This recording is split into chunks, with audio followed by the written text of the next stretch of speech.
Okay, so this is the second problem, and this is calculating expected value, variation, standard deviation, and coefficient of variation. Based on one stock that has probabilities of return of 25%, that you'll get 60%, 55% you'll get 15%, and 20% that you'll get a negative 40%. So our next step is to multiply the return times that probability.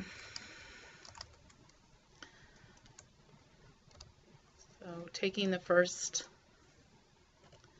column times the second column, and then clicking in the small corner in the bottom, double clicking it, or you can always also just drag down.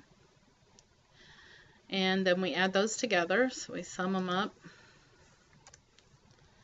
and we get our expected value for the stock, 15.25%. And then we find our deviation, and our deviation is the amount that our expected return is away from the expected value. So equals 60% minus the expected value. And I'm going to hit F4 here, and that way every time I subtract it'll only look in this cell.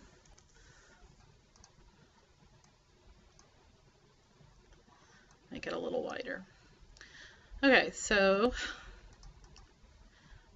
then our next step is to square that number, so the deviation squared. So this number raised to the power of 2. We do that for all three numbers. And then we take the deviation squared times the probability. So I'm going to bring the probability back over here again.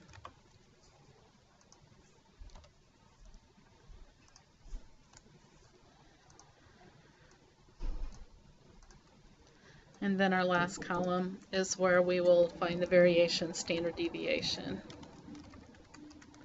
So we're going to multiply the deviation squared times the probability. And we'll do that again for each one. So that was kind of fast. So we'll do it again. The deviation squared times the probability. And one more time down. We'll sum those numbers up. So I'll put an underline. And then go to the top with a summation. Since you can't see that, I'll also show you, you can put equals the sum of, and open parentheses, and choose those three numbers. So same thing is going on as if you use that sigma sign in the upper right corner. So this is our variation. And then the square root of that number is the standard deviation, so equals this number raised to the power of 0.5, and that's our standard deviation. And then finally the coefficient of variation is risk divided by return, so equals standard deviation divided by the return.